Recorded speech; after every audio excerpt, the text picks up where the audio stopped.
दोस्तों आज की इस वीडियो में बात करेंगे हिबिस्कस यानी गुड़हल के प्लांट में ज़्यादा फूल और कलियां पाने के लिए उसमें आपको कौन-कौन से 2 ज़रूरी खाद है जिनका इस्तेमाल करना चाहिए। जैसे बहुत लोगों के ऐसे कमेंट्स आते हैं या जो समस्या सबसे ज़्यादा लोगों को गुड़हल के प्लांट में देखने को मिलती है, वो ये है कि उनके गुड़हल के प्लांट में कलियाँ ही नहीं आ रही है। मतलब 1-2 ही फूल खिलते हैं, बाकी जो है कलियाँ ज़्यादा आती नहीं हैं और अगर कलियाँ आ भी रही हैं, तो वो कलियाँ फूल खिलने से पहले ही झड़ जा रहे हैं। बर्ड ड्रॉपिंग यानी कलियां झड़ने की जो प्रॉब्लम से रिलेटेड जो कमेंट है वो बहुत ही ज़्यादा आते हैं। तो इन सभी समस्याओं का क्या कारण है, इनके लिए आपको क्या क्या उपाय करने चाहिए। तो कलियों और फूलों की संख्या को बढ़ाने के लिए आपको कौन कौन से खाद इस्तेमाल करने चाहिए, उसके साथ साथ पूरे गुड़हल की जो है केयर टिप्स भी आपके साथ शेयर करूँगी। तो दोस्तों गुड़हल के प्लांट में फूल और कलियां कम आने का जो सबसे मेन कारण होता है वो होता है पौधे में जो यानी गुड़हल का जो प्लांट है उसमें पोषक तत्व की कमी। गुड़हल का प्लांट एक ऐसा प्लांट है जिसमें बहुत ज़्यादा उर्वरक वगैरह की ज़रूरत पड़ती है, उसमें ज़्यादा मात्रा में फूल और कलियाँ खिलने के लिए। तो इसको टाइम टू टाइम फर्टिलाइज़ करना बहुत ही ज़्यादा ज़रूरी होता है। और दोस्तों गुड़हल एक ऐसा प्लांट है जिसको कम से कम दिन की 5 से 6 घंटे की धूप चाहिए ही होती है। मतलब ये एक सन लविंग प्लांट होता है। तो जितनी अच्छी तरीके से और जितने ज़्यादा लंबे समय तक गुड़हल के प्लांट में धूप पड़ेगी, आपका जो प्लांट है उतना बेहतरीन तरीके से ग्रो करता है और उतनी ही ज़्यादा मात्रा में उसमें फूल और कलियाँ आती है। क्योंकि लंबे समय तक धूप पड़ने से पौधा अपना खाना जो है यानी जो फोटोसिंथेसिस की प्रक्रिया से जो पौधा खाना बनाता है वो ज़्यादा मात्रा में और सही मात्रा में बना पाता है। इससे जो है इन टर्न जो है फूल और कलियां भी पौधे में ज़्यादा देखने को मिलती है। तो ये तो बेसिक होगी, कलियां बढ़ाने के लिए आपको जो है बेसिक जो है सनलाइट उसमें प्रोवाइड करना है। खाद के बारे में आगे बात करेंगे। बाकी दोस्तों अगर आपके प्लांट में फूल आने के बाद कलियां ड्रॉप होने की प्रॉब्लम आ रही है तो उसके 2-3 कारण हो सकते हैं। एक पहला कारण है कि या तो आप गुड़हल के प्लांट में पानी सही से नहीं दे रहे हैं, मतलब इनकंसिस्टेंट वाटरिंग। गुड़हल के प्लांट में अच्छी तरीके से वाटरिंग करना यानी मिट्टी में प्रॉपर नमी बनाए रखना बहुत ज़्यादा ज़रूरी होता है। अगर आपके गुड़हल के प्लांट की मिट्टी सूखती रहेगी बीच बीच में तो फूल मतलब प्लांट क्या करेगा, कलियां जो आएंगी उसको खिलने से पहले ही वो गिरा देगा।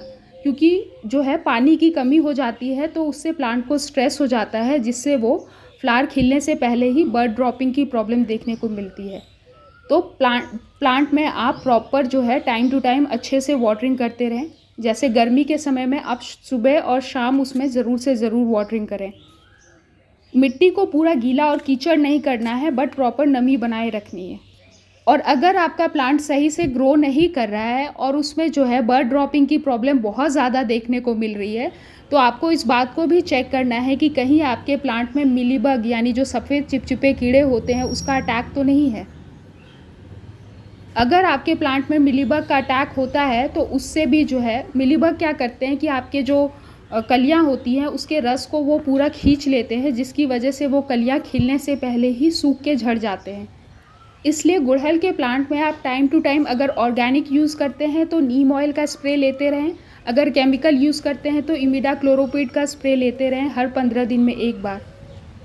इससे जो है मिलीबग की समस्या आपको प्लांट में देखने को नहीं मिलेगी। नेक्स्ट, अगर प्लांट में कैल्शियम जैसे पोषक तत्व की अगर कमी हो जाती है तो उससे भी प्लांट में जो है फूल झड़ने या फिर कलियां जो है बर्ड ड्रॉपिंग की प्रॉब्लम बहुत ज़्यादा देखने को मिलती है। तो कैल्शियम की कमी को पूरा करने के लिए ऑर्गेनिक में आप जो खाने वाला चूना होता है उसका इस्तेमाल करें। इसको कैल्शियम कार्बोनेट भी कहते हैं। इसमें भरपूर मात्रा में जो है कैल्शियम पाया जाता है और ये बहुत ही तेज़ी से कैल्शियम आपके पौधों तक पहुंचाता है। तो इसको आप पाउडर फॉर्म में डायरेक्टली मिट्टी में डाल सकते हैं या फिर आप इसको लिक्विड फॉर्म में भी इस्तेमाल कर सकते हैं। बस इसको इस्तेमाल करते वक्त आपको इस बात का ध्यान रखना है कि इसको आपको ज़्यादा मात्रा में नहीं यूज़ करना है। पर प्लांट आपको गमले की मिट्टी में अगर ऐड कर रहे हैं तो 1 से 2 चुटकी ही ऐड करना है 15 दिन में एक बार। और लिक्विड में आप अगर लिक्विड फॉर्म में डालना चाहते हैं तो वो भी सेम मात्रा रखें, 1 से 2 चुटकी 100 से 200 ml पानी में घोल लें आप और उसके बाद पौधों में वाटरिंग कर दें। इसका इस्तेमाल करने के बाद आप नोटिस करेंगे कुछ ही दिन में कि आपके प्लांट में जो कलियां ड्रॉप होने यानी कलियां झड़ने की जो समस्या आ रही थी वो बहुत हद तक कम हो जाएगी। केमिकल यूज़ करते हैं तो कोई सा भी कैल्शियम वाला जो फर्टिलाइज़र होता है उसका इस्तेमाल यहाँ पे आप कर सकते हैं। नेक्स्ट दोस्तों, अगर आपके प्लांट में कलियाँ कम आ रही हैं या जो फूल का साइज़ है वो बहुत ज़्यादा छोटा मिल रहा है, तो उसका जो एक कारण है वो पोटेशियम की कमी भी होती है। जब आपका प्लांट फ्लावरिंग स्टेज पे यानी फूल जब उसमें आना स्टार्ट हो जाते हैं, उस टाइम आप पोटेशियम के खाद का ज़्यादा इस्तेमाल करें। पोटेशियम के खाद से आपके प्लांट में कलियाँ भी ज़्यादा आएंगी, प्लस जो फूल का साइज़ है वो भी आपको बड़ा बड़ा मिलेगा। तो ऑर्गेनिक में आपको पोटेशियम की कमी को पूरा करने के लिए जो केले के छिलके की खाद होती है उसका इस्तेमाल करना है। तो इसको आप या तो केले के जो छिलके हैं उसको आप सीधा खड़ा जो है उसको छोटे छोटे टुकड़ों में कट करके डायरेक्ट जो है जो गुड़हल के प्लांट की मिट्टी है उसके अंदर ऐसे दबा दें। तो इस तरह टुकड़े अगर आप कर रहे हैं तो ध्यान रखें कि सतह पे आप इन टुकड़ों को ना छोड़ें, थोड़ा सा ऐसे मिट्टी के चारों तरफ आप गड्ढा कर लें, उसके अंदर इस तरह से आप टुकड़े को डाल दें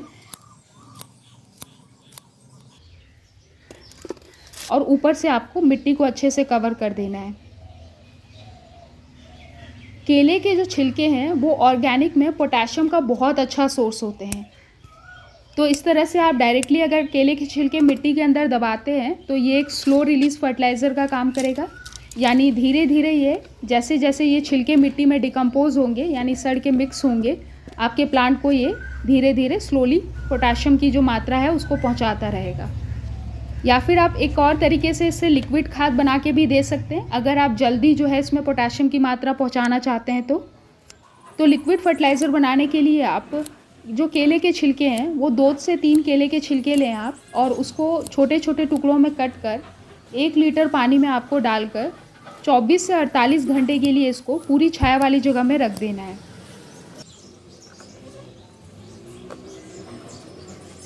24 से 48 घंटे बाद ये जो फर्टिलाइज़र है आपका इस्तेमाल करने के लिए रेडी हो जाएगा।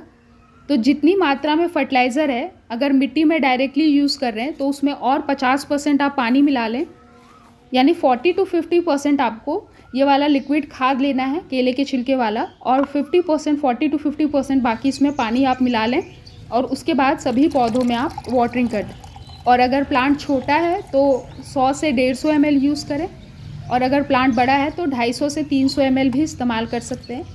और इसको आपको रिपीट हर 10 से 15 दिन में एक बार करना है। तो ये तो ऑर्गेनिक में आप इसको यूज़ कर सकते हैं पोटेशियम की कमी को पूरा करने के लिए। बाकी अगर आप केमिकल यूज़ करते हैं तो जो पोटास जो केमिकल फर्टिलाइज़र मिलता है उसको आप आधा से 1 चम्मच हर 15 दिन में अपने प्लांट में यूज़ करें। इसके इस्तेमाल से आपके प्लांट में फ्लावरिंग की संख्या यानी कलियों की संख्या बहुत ज़्यादा बढ़ेगी, प्लस जो फूल का साइज़ है वो भी आपको बड़ा बड़ा मिलेगा। तो दोस्तों ये थे गुड़हल यानी हिबिस्कस के प्लांट की कंप्लीट केयर। कलियां ड्रॉप होने के लिए आपको क्या करना है और फूलों की संख्या को बढ़ाने के लिए आपको कौन कौन से उपाय करने हैं उसकी मैंने डिटेल में जानकारी दी। तो उम्मीद है आज की ये वीडियो आपके लिए यूज़फुल रही होगी। अगर ये आपको जानकारी पसंद आई then please like share and subscribe my channel. At last thanks for watching.